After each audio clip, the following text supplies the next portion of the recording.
Welcome back our channel. இன்னைக்கு இந்த வீடியோல நிறைய ட்ரெண்டிங்கான நியூஸ் வந்து நாங்க உங்களுக்காக பேசியிருக்கோம். கேட்டு நீங்க எல்லாரும் என்ஜாய் பண்ணுங்க. குட் பட் அக்லி படம் நேற்று வெளியாகி நல்ல வரவேற்பு கொடுத்துச்சு. இதை தொடர்ந்து த்ரிஷா தான் இந்த குட் பட் அக்லி படத்துல ஹீரோனியா நடிச்சிருப்பாங்க. இப்போ கூட இவங்க த கிளைஃப் படத்துல நடிச்சிட்டு வராங்க. இந்த நிலையில ரீசெண்டா த்ரிஷாவோட இன்ஸ்டாகிராம் ஸ்டோரி சர்ச்சையை ஏற்படுத்திருக்கு.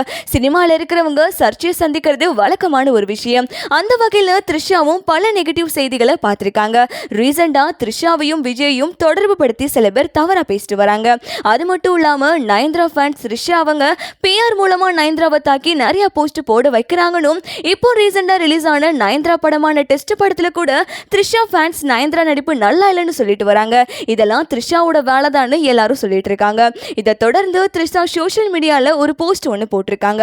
அது என்னன்னா, டாக்ஸிக் பீப்புள் நீங்களா எப்படிதான் வாழ்றீங்களோ, எப்படி தூங்குறீங்க, சோஷியல் மீடியால மற்றவங்களை பத்தி முட்டாள்தனமான விஷயங்களை போஸ்ட் போடுறீங்க, உங்களை சுத்தி இருக்கிறவங்க எப்படிதான் உங்ககிட்ட இருக்காங்களோ உங்க எல்லாரையும் கடவுள் தான் ஆசீர்வதிக்கணும்னு ரொம்ப கோவத்தோட த்ரிஷா அவங்க இன்ஸ்டாகிராம் ஸ்டோரியில போட்டிருக்காங்க. இவங்க வீடியோ சோஷியல் மீடியால பேசப்படுற ஒரு வீடியோவா மாறி இருக்கு. தனுஷ் ஸ்டைல ஒரு சூப்பரான பாடல் ரிலீஸ் ஆக வெயிட் பண்ணிட்டு இருக்கு. தனுஷ் இப்போ பல படங்கள்ல ரொம்ப பிஸியா நடிச்சிட்டு வராரு. இப்போ அவரோட கைவசத்துல பல படங்கள் இருந்தாலும் முக்கியமான 2 படம்னா அது குபேராவும் இட்லி கடையும் தான். இதன்படி இந்த குபேரா படத்தோட ப்ரமோஷன் வேலையெல்லாம் படக்குழு விறுவிறுப்பா ஸ்டார்ட் பண்ணிட்டு இருக்காங்க. இதை தொடர்ந்து இந்த படத்துல வர பாடலான பொய்வா நண்பா பாடல் வர 20ஆம் தேதி ரிலீஸ்க்காக வெயிட் பண்ணிட்டு இருக்கு. இந்த பாட்டை பாடலாசிரியர் விவேக் எழுதி தனுஷ் பாடியிருப்பாங்க. இந்த பாடல் மொத்தமா பல மொழிகள்ல வருகை தரப்போகுது. தமிழ், தெலுங்கு, கன்னடம், மலையாளம், ஹிந்தி போன்ற மொழிகள்ல ரிலீஸ் ஆக போகுது. பாடலின் ப்ரோமோ வீடியோ கூட ரசிகர்கள் மத்தியில நல்ல வரவேற்பு கொடுத்திருக்கு. பஞ்சாப் அணிக்கு எதிராக கடைசி ஆடிய 7 போட்டிகளில் 6வது போட்டியில் CSK அணி தோல்வியை பார்த்திருக்காங்க.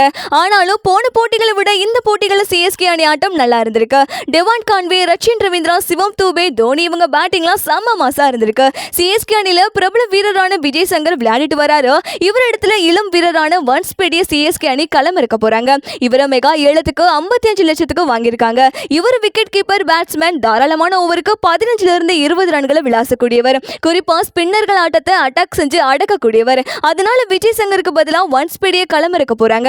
எப்படியும் தோனியால வருண் சக்கரவர்த்தி அண்ட் சுனில அட்டாக் பண்ண முடியாது. இதனால ஒன்ஸ் பெரிய களமறிக்க முயற்சி பண்ணி பார்க்க போறாங்க. ஒருவேளை CSK அணிட்ட மாற்றம் ஏற்படலாம் அப்படின்னா CSK 5வது தோல்வி கிட்டத்தட்ட உறுதினு சொல்லப்படுது.